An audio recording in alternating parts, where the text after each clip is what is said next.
Hello and welcome to the latest episode of the Empowered Life podcast. Lisa Pezik here, and I'm so excited to have my friend Candy Barone with me today. Candy, welcome. So glad you're here.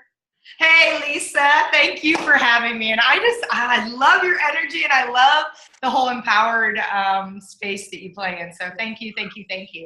Yeah, and you're welcome. And I'm so excited to have Candy. Let me tell you about her, because let me just precursor this by saying, when I met Candy, I was instantly drawn to her energy. I was instantly drawn to her as a person, showing up, leading with love, supporting other women. And we're going to dig into that today, because a lot of times many of you have experienced in the workplace not some supported women.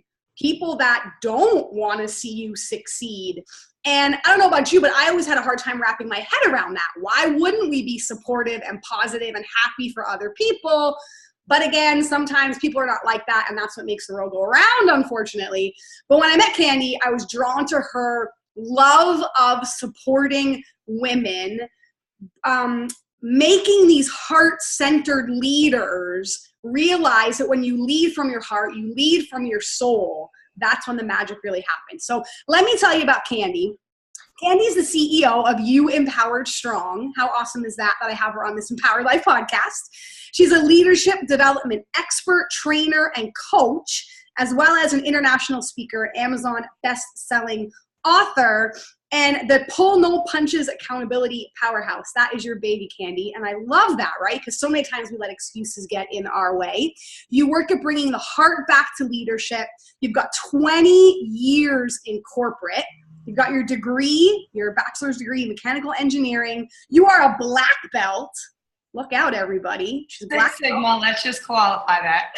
Okay, amazing. And you do a lot of work with leaders, teams, and you were, one thing I want to pick out here, you were a 2014-2015 VIP Woman of the Year award, which is pretty amazing, right? You've got to be a pretty outstanding kind of woman to get a VIP award. But I think you can agree with me that you are able to achieve what you can achieve through helping others, right? You get these awards from the work that you do by serving other leaders, serving other women, serving other teams, which is kind of the heart of what you do, right? So many people get to the top and they think it was just about them, that they made their own way to the top.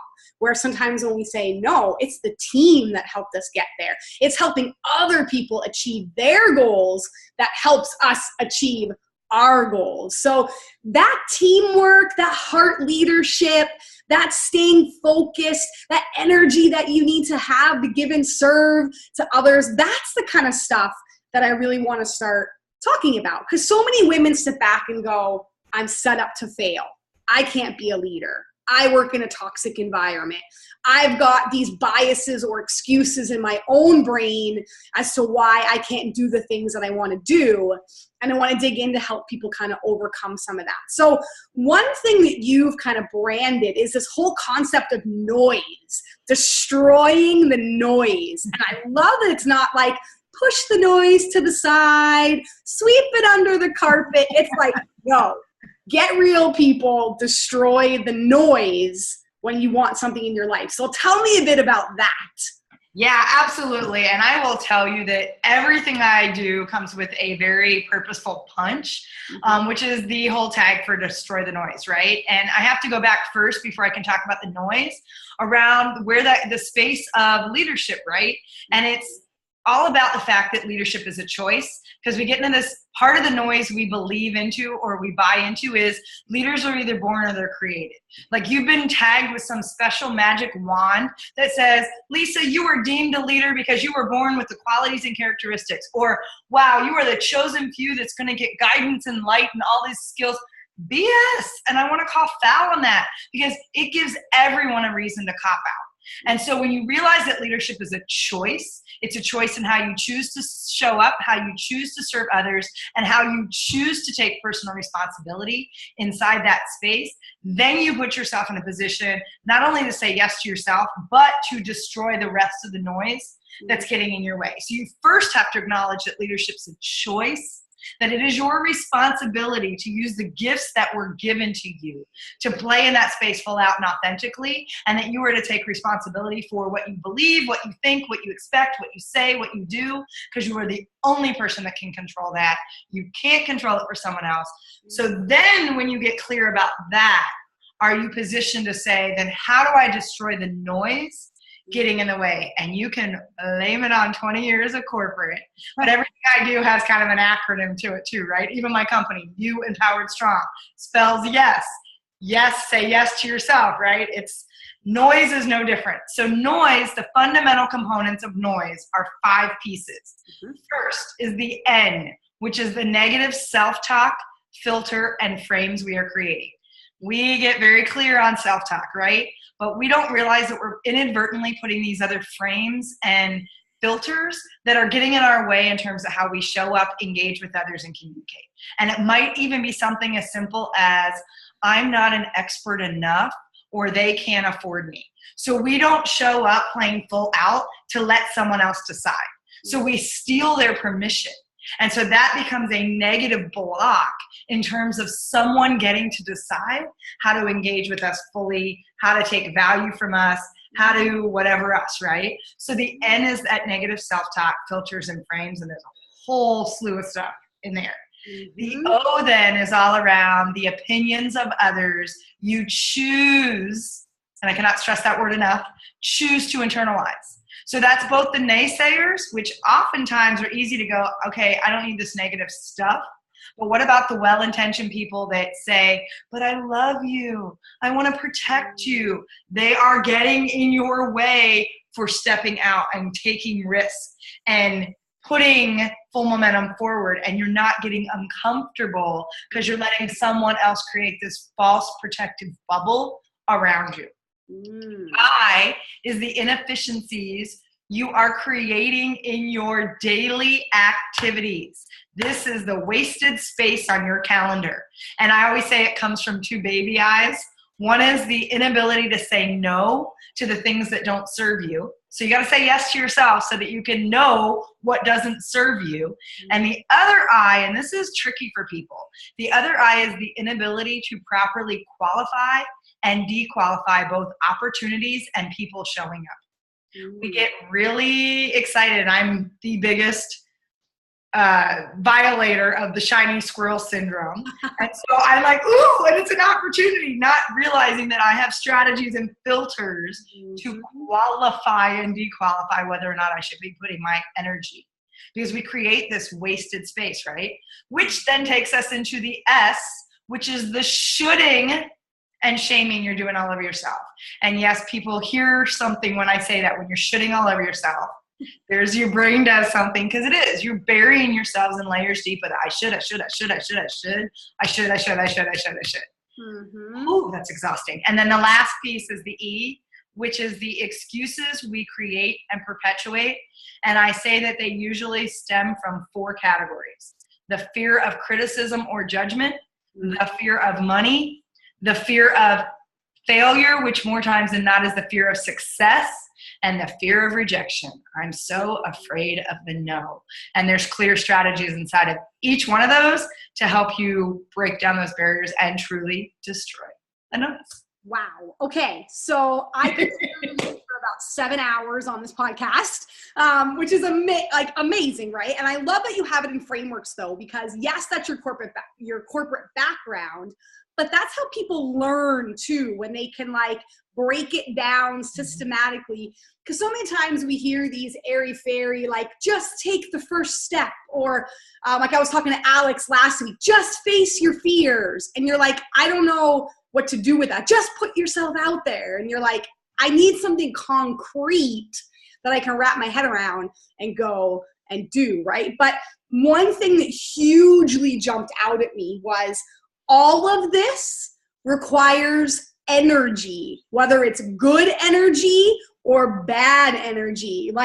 You're doing those negative frames, that negative self-talk, you're creating that little bubble, you're overanalyzing things, you're wasting your space, you're shaming yourself, you're criticizing. That's all energy, right? You maybe don't realize you're burning the fumes there you're burning your mental power, where it's like, if you were just focusing on the positive or focusing on what you can control, going back to your choices, you might get a different result, right? It's like whatever you feed, that's what's going to grow. You feed that negativity, that's what's going to grow.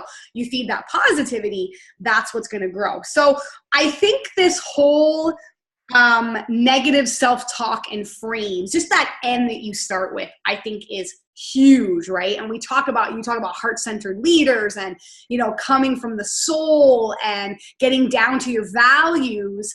How do your values kind of help you when it comes to that negative loop starts and you don't think you're good enough, you don't think you're worthy enough, you make that preconceived notion that people are going to judge you and all those things you talked about? What should somebody do when that negative noise starts in their head and that starts to take over? What's like the first thing or the one thing they could do? Yeah, I would say the first and foremost thing, if obviously is the awareness that they're doing it, right? You always start with awareness. Any 12, 13, 5-step program starts with awareness. So if you're recognizing that, the first thing I would do is literally hit the pause button and say, do I believe that?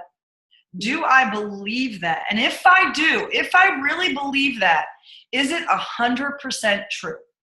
Because here's the power of the what if when you change the what if from the sky is falling doomsday, the way that most people play what if, and play what if like when you were a kid, what if make believe.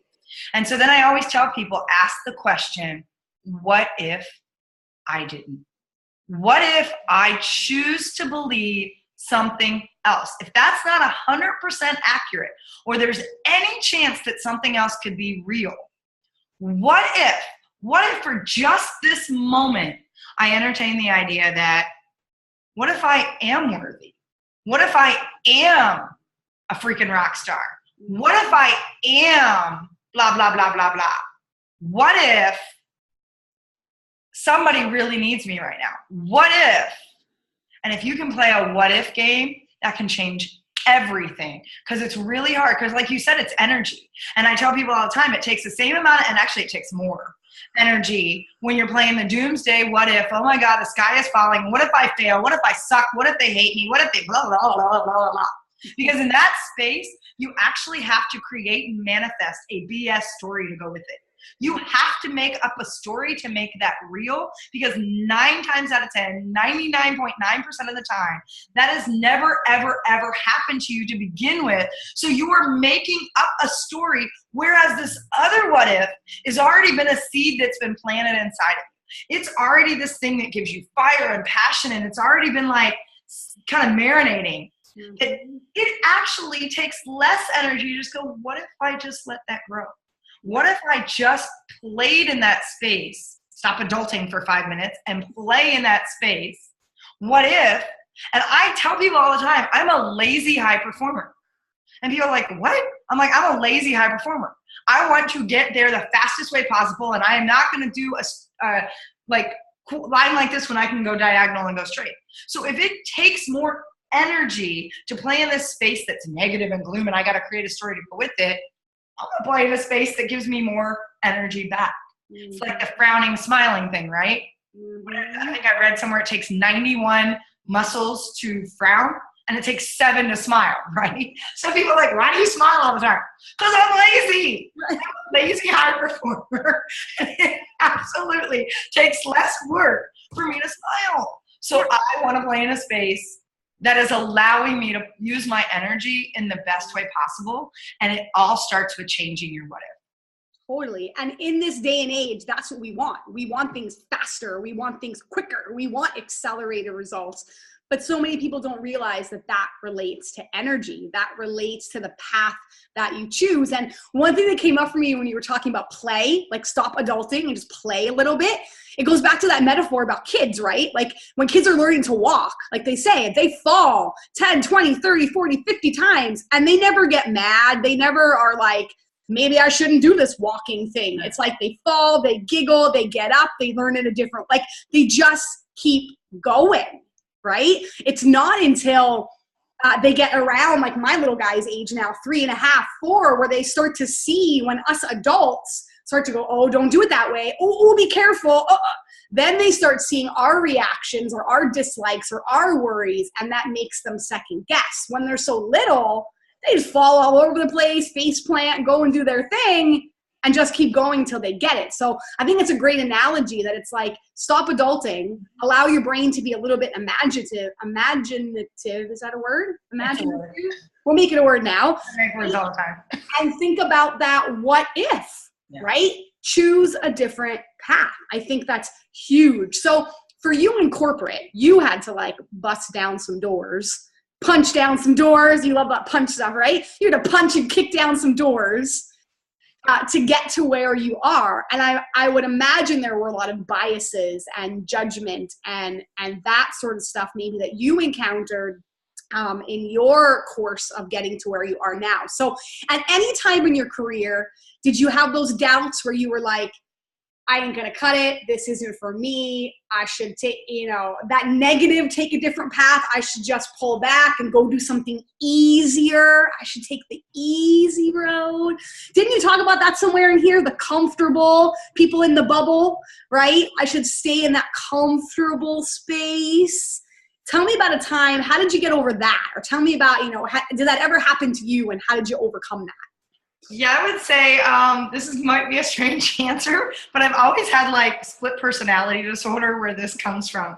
I don't think I'm wired to take the easy road. I've actually purposely taken the most challenging, complicated, really human punching bag, knock down, drag out. Like there was this wiring that said, if it's not something I got to sit there and fight with, if it's not something that I got to like see if I can take the hit and bounce back up, then it's not even worth my time.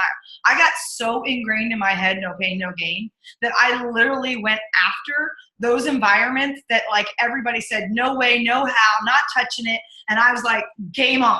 And cases where it wasn't a smart move, it wasn't. And so I had this desire, one, to prove something that actually cost me a lot later on. It cost me some burnout and everything else. But it was also, starting my career out as a mechanical engineer, there was me and 25 guys in my sales training class when I moved out of engineering into sales because I was working for Johnson Controls at the time, and we're talking technical sales. Mm-hmm. So it was a very interesting environment that I, one, told myself I had to play like the boys, be like the boys, speak like the boys, act like the boys, you name it. And I was going to be the first one to step up because I had to prove I wasn't soft. And so there was this space, but at the same time, and here's the split personality, because people see the top surface where they see me like this, right? I got my hands up, I'm in the fight stance, but what they don't realize, and I always said it was to my advantage that I'm only 5'2", and that I can't knock tables, but I've gotten really good at controlling my upper body and looking poised and in control, and like I got my stuff together, and then I'm the duck underwater going, holy crap, holy crap, holy crap, holy crap. Holy crap, holy crap, holy crap. They're going to find out I'm a big fraud. I don't know what I'm talking about. Holy cow, I want to go home and throw up. I can't believe I'm doing this. What is coming out of my mouth at this time? And my legs would literally just go. I have, I'm always playing with things in my hands, whether I used to click pens all the time. I have stress balls because it's a way for me to get those legs like whoosh. And so I've learned how to channel that.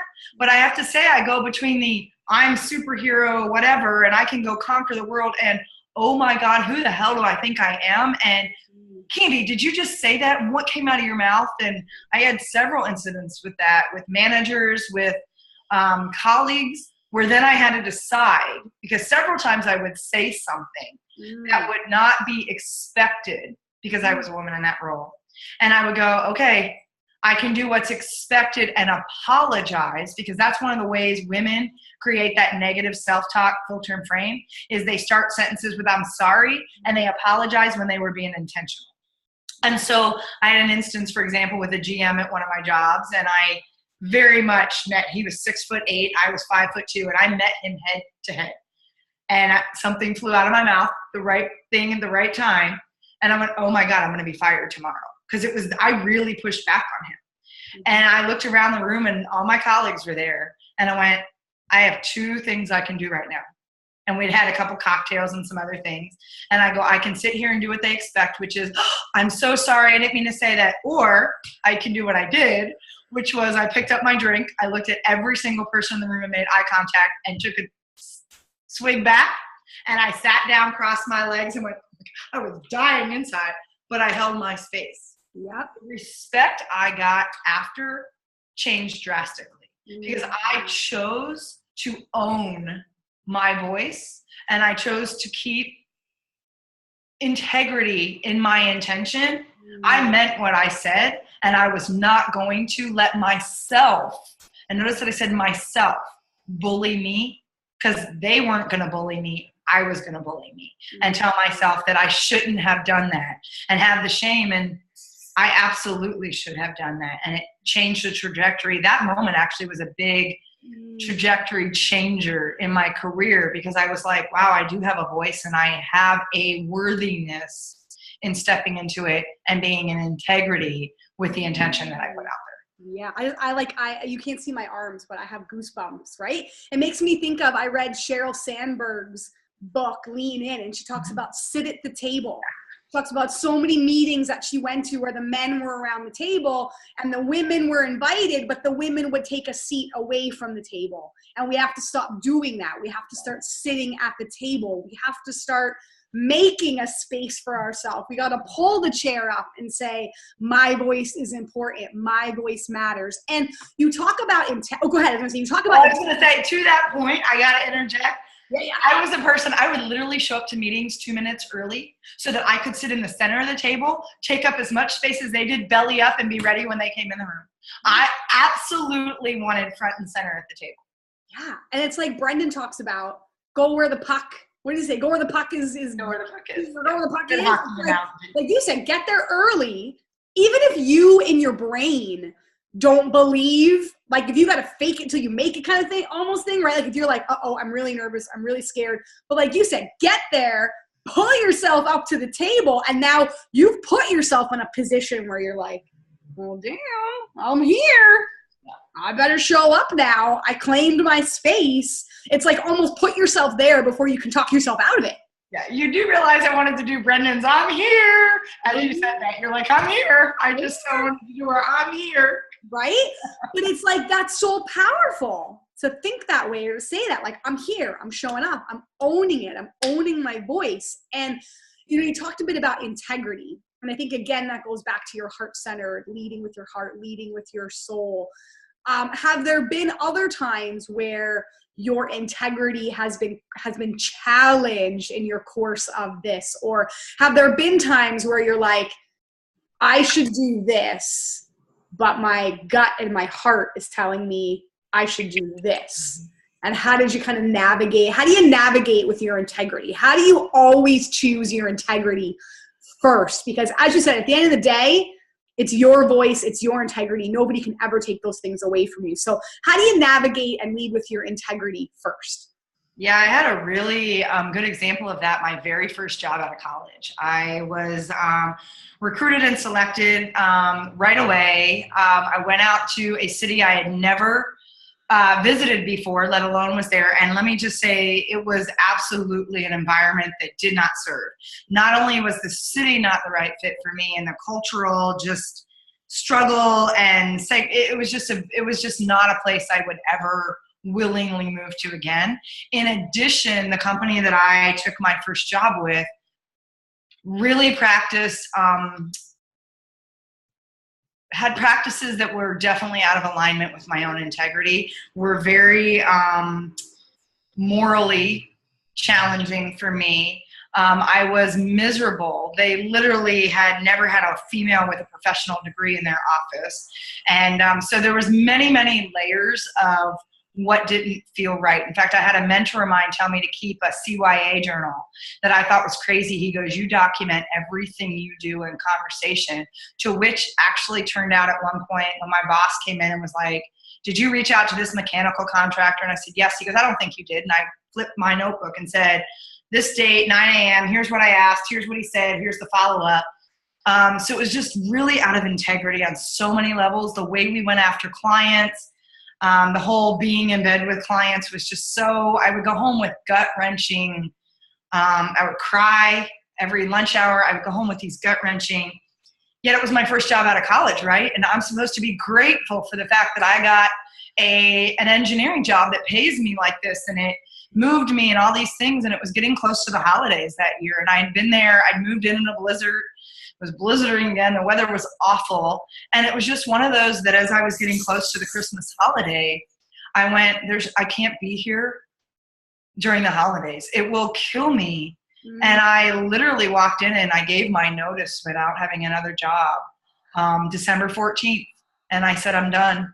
And I packed up my apartment and had a friend come out to join me.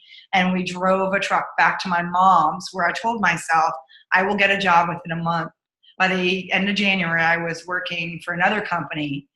But it was such a moment to test my own integrity. Mm-hmm. I had to test the fact that, one, did I really think I was smart enough to figure it out to walk away? But it's your first job out of college. I got college loans up the wazoo. I got car payments.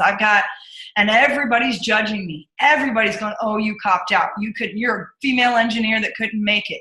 You're this, you're that, right? Because that's the first thing people are, I'm assuming, what they're going to imagine. And it was the absolute best decision I could have made. It was killing me to be in that job, not only from the levels of stress and what was expected and the just disproportionate roles and tasks, but also the fact that I literally felt like I had to practice CYA and I had to cover my bases, and would make me physically ill knowing what we were doing with clients. That for me, I'm like, there's no job on this planet that's worth me giving up my integrity and what's worth. And so I walked away 11 months, 10 days after I started. And I had nothing to fall back on. Promised my mother I would not live with her longer than a month. I was out by January 15th and started my new job January 30th. So it was just one of those opportunities that you have to look yourself in the eye sometimes. I tell that to people that are stuck, whether they're in corporate or other companies. They're like, I couldn't leave. Then stop complaining. That's that destroy the noise. If you're not happy, but you're not willing to change, there's not anything I can do to help you. I can't move you out of your own way for you. And if you want to complain and talk about how a company's culture is this, this, and this, and it's not aligned with who you are, then leave. Amen. There is over 500 million companies that have 20 plus employees in the US alone. You can find another space, start your own, but have the courage to stand in integrity. Yes, absolutely. And I think, I know we were chatting a little bit before we hopped on, and started officially recording this, but we were talking about how stress can age you and how you can be 30 but look 60, or be 40 but feel like you're 90. And it's like, if you think back to, if you would have stayed, how many years ago was that you left that job? First job out of now first job. I'm going to be 44 this year, so my first job would have been 22 years ago. Right. First real job. That's not counting interns and summer jobs and whatever. But yeah, it was about 20 plus years ago. Yeah. So 22. I grew up, with my parents in that era of blue collar worker, keep your head down, be thankful for a job, don't make waves, doesn't matter if it's not in line, just a different era where you were in the depression. Like you say, you were thankful for a job. It's not like that now. Like you said, you are not stuck. You can find a job anywhere if you're willing to bust your butt and put yourself out there. But think about if you stayed in that job 22, where do you think your life would be right now if you stayed in that job for 22 years? It would have been where I would have had my rock bottom moment much earlier, and I probably would be in a grave. I started doing some very, later in my career as a coping mechanism for stress and other things, I started creating these very obsessive compulsive, almost addictive behaviors that were everything from emotionally binge eating to drinking too much alcohol to taking fat burners because I was mad because I was doing this. I would yo-yo in my weight from a size 6 to 18 in 6 months, back and forth many times. I'd go on shopping spurges. Everything I did was this very intense, all or nothing, extreme addictive behavior that would have taken root much earlier, and it probably would have had even more detrimental effects. I can't even imagine, especially because of the place I'm at now and walking away from those environments. I don't understand how you can do that for so long. I mean, I've seen it. I've seen colleagues, I've seen people who literally have lost themselves so far down. And I always say there's 3 levels. There's burnout, there's fumes, and then there's this place, a black abyss. And I've danced in the black abyss before. And it's a space that gets really, wow. And to be there for 22 years, I can't imagine that I would be here, or if I was, I'd be such a shell of who I was. That, because once you compromise your core values, once you compromise your own integrity, it's a very fast, slippery slope into that black abyss. And when you are willing to sell your soul, and yes, that's an expression, but sell your soul for $1, you're willing to compromise just about anything. And that means your relationships, your family, your health, your wellness, your peace of mind. I can't even wrap my head around that, truthfully. That's not even a what if I can play. It's just not, because I know what rock bottom looked like. And to be in that space and still be there now, I can't even imagine what that would look like. And you wouldn't really be living. That's what was like jumping out at me. It's like you would be making and earning and you would be living, but would you really be No, not at all. Right? And how many people are doing that? They're alive. Their heart is beating. We're talking about heart-centered leaders. You have a heart, you have lungs, you have legs that are carrying you, but are you really living? Are you really happy? And you talk about, that those addictive, that black hole and that space that you got into, it's like you're numbing something in your life, or you're desperately trying to prove something in your life. So it's like, if you have, we've all had experiences, I think, where we've done that and we've been there. Some of us maybe have. And it's like, take note of that. If you're emotionally eating, if you're obsessive with something, if you're numbing something or trying to prove something, there's probably something deeper in there that you're not addressing, right? Like you talk about that shell. That was that outside shell that people were seeing, not that inside. This job is not in line with my integrity. This doesn't feel right to me.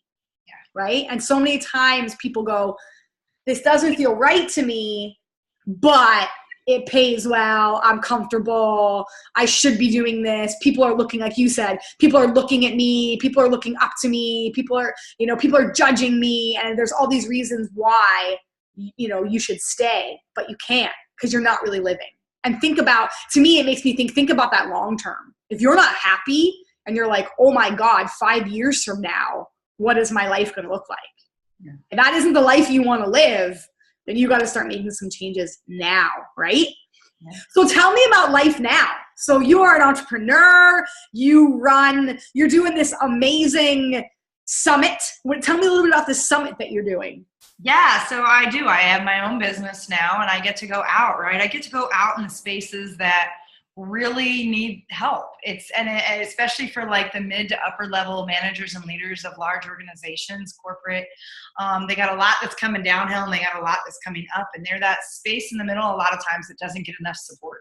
They don't get enough resources. They don't get to look at the choices that they have available to make different decisions.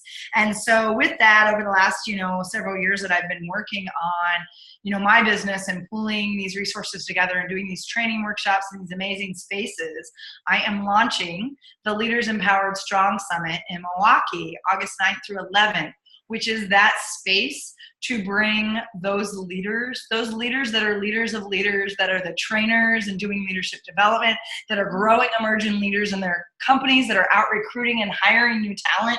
I'm bringing those leaders to the table to not only do the work that I do with individual companies, but we're going deeper. And we're going to talk about questions that aren't being addressed. We're going to have the real conversation that needs to be had, and it's going to be at a very soul level. They're going to get vulnerable. We're going to be highly interactive. It's highly engaged. And I'm super excited about it. It's incredible space. I have some amazing guests coming. I have some amazing people that are already signed up to attend, companies from like GE, Northwestern Mutual, you're talking some big companies, Clabber Girl, whatever, that are there, that are playing full out, and they're ready to level up what it looks like to grow new leaders and grow emerging leaders and bring some heart back into the workplace, right? I tell people all the time, I challenge them, imagine for just a moment, let these words just kind of wash over you. What do you feel? What do you resonate with when you hear, what if you could lead from love with love? And when you start to realize that you can, and what does that look like from an organizational standpoint? And how do you provide that space? That's the conversation we're going to have at the summit. So that's huge. And I think about what jumps out at me from you saying that is, sometimes people say, oh, well, it's only 8 hours of my day. It's only my 9 to 5. People don't realize how much their work impacts their life. For some people, they see their colleagues more than they see their family. Those are experiences that people, whether you like it or not, those experiences are molding you day in and day out. So what jumps out at me is where, A, you're teaching leaders how to have more heart and create more positive growth-like environments, but then B, that really impacts everybody, because whether you are a corporate leader or you're just a player on the team, wherever you work, your environment is so huge, right? And the people that you're impacting around you and those messages that you're taking in is so important. And if it's not from a place of integrity, not from a place of love, not willing to dig in and ask those deep questions or be transparent. So many companies, they don't want to pull the shade back and say, we have real issues here. It's like, no, everything's perfect. And it's not, right? It's not. I get a lot of that in my job. I teach and we're government funded, but I don't work for the government. But people are hesitant to have me in sometimes because they think I work for the government. And they're like, like, we don't want the government coming in and looking at our books and looking at our things. And I'm like, no, calm down. I'm an educator. Like, I'm not from the government. But sometimes people don't want to let people in, right? When really, like you said, you've got to have those honest, real conversations if you want to make change. You've got to go back to integrity and values if you really want to have some growth and some good conversation. So I just love. Yeah, we call that, and not in the training that I do, it's around the courageous, connected conversation, right? Because we've also become this culture, both in the workplace, but just in general, where we complain and commiserate, we don't connect and communicate. And so we walk around going, I'm so busy, I'm so tired, I'm so blah, blah, blah, my life sucks. And someone's like, oh, you think your life sucks? Let me tell you how bad my life sucks. And it's like, we have this whole new metric for success of who can outsuck who. Instead of opening up a space to say, what's the conversation that needs to happen? And I struggle mightily, and I did when I was in corporate, that whenever HR would put things out that says manage conflict in the workplace, it was all about eliminating and pushing conflict out instead of realizing you cannot communicate without conflict. People have differing perspectives, experiences, expertise, opinions. How do you instead invite healthy conflict and have people trained, equipped, and resources to facilitate the appropriate level of healthy conflict so that you actually can have the conversation when you're together instead of the hallway conversation that doesn't get anything accomplished, and then it's the he said, she said, behind the scenes murmuring, instead of showing up in a space where you have an open playing field, you have a playing field. And most organizations, the number one dysfunction for them is trust.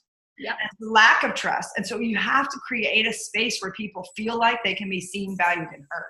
And until you have the courageous, connected conversation, we're going to be doing a lot of, I'm so busy, my life sucks, no one hears me, no one values me, and you're never going to get anything done because all this stuff's happening in the hall. Totally. And that's the number one reason why people leave jobs, right? It's not for pay. It's not for, they don't like the environment. They don't like the people. They don't like the culture. They don't feel heard. They don't feel valued. They feel like they have to have these side conversations and they can't have these forward conversations. So if you found yourself ready to have a side water cooler conversation, what should you do instead? Well, first and foremost is really hold people accountable in that conversation. So actually I would say first, manage your own energy in the conversation. Manage your venting, manage your participation, because it gets really easy for us to get sucked in and commiserate. Oh, I know, I can't believe we just had another meeting. Oh, I know that, instead of saying, so what can we do differently? And changing the conversation to say, then what conversation do we need to have? And are you willing to go with me to have a conversation? So be a voice for change, be a leader. It's all about that choice around leadership.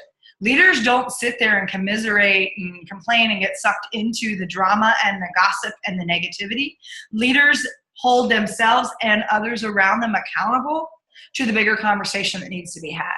So if you've got somebody coming up to you complaining about X, Y, and Z manager or meeting or whatever, my first response usually is, so what was your role in that? And I had an open door policy with my team that when I wasn't in meetings and my door was closed, then obviously it was closed for a reason, but otherwise you could come to me with anything. However, don't ever make me feel like I need to micromanage or that I'm being micromanaged, and don't bring unnecessary drama without taking your fair share of responsibility. So if you're gonna come in my office and say, so-and-so did this, my first response is, so what was your role in it? Even if it's just in how you're reacting, you are choosing to participate in something that doesn't serve. So tell me what you're gonna choose to do that's different, that's gonna change this drama cycle that you just brought into my office, because I'm gonna tell you right now, you need to walk it right back out. Yep. And so it's that space of, and if they vetted that out and they don't know how to, then you come in and say, help me solution a better way to show up in this space because I'm struggling. Regardless, it's about that accountability. And I have clients that'll call me sometimes and they're like, Kandi, because I always say, when you're being held accountable to something, if there is a need to justify, explain, discuss, or apologize, you are making an excuse. And so I will get clients that call and say, but Kandi, did you do your accountability? No, but let me explain. So you're going to give me an excuse. No, just hear me out. So you're going to give me an excuse. Kandi, and we'll go through this 5 times. And then finally they get frustrated and they'll say, fine, I'm making an excuse. I go, good. Because now we can start from a place of truth. Call it what it is until you recognize. Any way you lay this out, it's an excuse, because then we can talk about what got in your way and what propelled you when you said this was your top priority. What stopped you from executing on what you said was the accountability you wanted to take? Because I'll get people to say, Kandi, tell me what to do. Doesn't work that way. I'm going to coach you through options. And then I love when people go, that's it, Kandi. And I'll say, that's what? Your words, you tell me what you're going to hold yourself accountable to, and then we move on. But it's that space of holding people to a higher level conversation. And if someone wants to justify it, they're giving you an excuse. Own your stuff. Call it what it is. Make sure we've got truth. And then we can figure out what caused that spiral, what caused that choice. But you had a choice all throughout that process. It's all choice. Mic drop, everybody. Boom, boom, boom, boom. I love that, right? You're like, give me your excuse and I'll knock it down, baby, right? And that's what it's all about. I love that you said it's all about truth. Like, get to the root of, stop the complaining, stop the bitching, get to the root of right? Issue is, right? And you are not stuck if you get to the root and you're in that flamey, black, awful place that you talked about. Get the heck out. Right?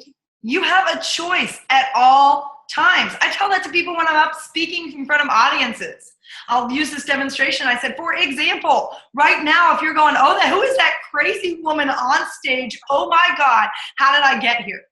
Guess what? No one's got a gun to your head. You're not being held hostage. You are a grown-ass adult. Get out of your seat and go find something that serves you better for this hour. We waste so much time because we think we should stay put. Or God forbid, you know what? I'll applaud you. Oh my goodness. Get up and do something. Because here's the thing. I would offer that every speaker, even the bad ones, have something to offer of value. That being said, if you're going to sit there the whole time and complain over the fact that you can't stand me, you're not going to hear that value at all. And then 45 minutes later, when you walk out, you're going to be like, oh my God, seriously? That's on you. That's on you for choosing to waste an hour of your time thinking your butt was glued to that seat or stapled or you got a gun to your head, when you have a choice to get up and go find something that is more meaningful for that space in your life. Don't ever think, it's like the people that will say, Candy, I had someone tell me this once.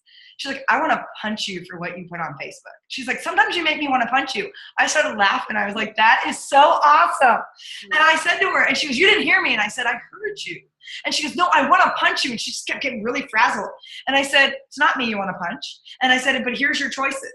You can ignore what I post.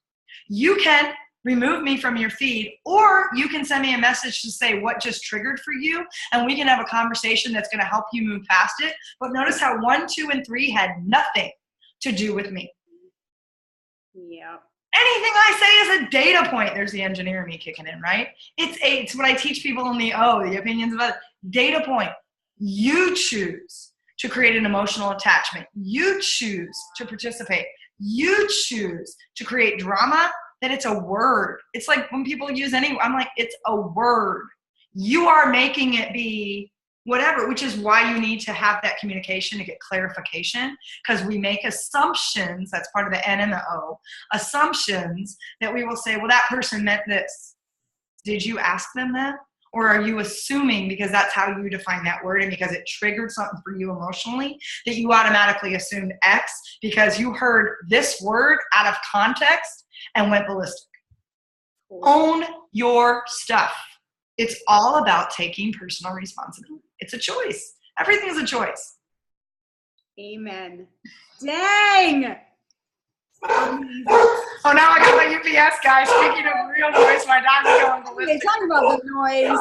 Hey, And we got the dog. That's okay. It's all good. This is real to life. This is real to life. Oh, dang. Okay. So if you want to learn more from Kandi, how to destroy the noise, how to be more a heart-centered leader, anything that she can help you with, you can find her at Candy Barone, CandyBarone, International, INTERNETAONAL.com, or if you go to, she's got a free quiz. It's a quiz, right? That you can go to. Assessment, sayyesquiz.com. It will help you get to those truths, get to the gaps, help you see the opportunities that you're missing because you're in your own dang way. So if this podcast did not inspire you to make a move, be true to yourself, lead with integrity, lead with the heart, and go do whatever the heck it is that you were meant to do, then you're dead, people. I don't know what else to think here, okay?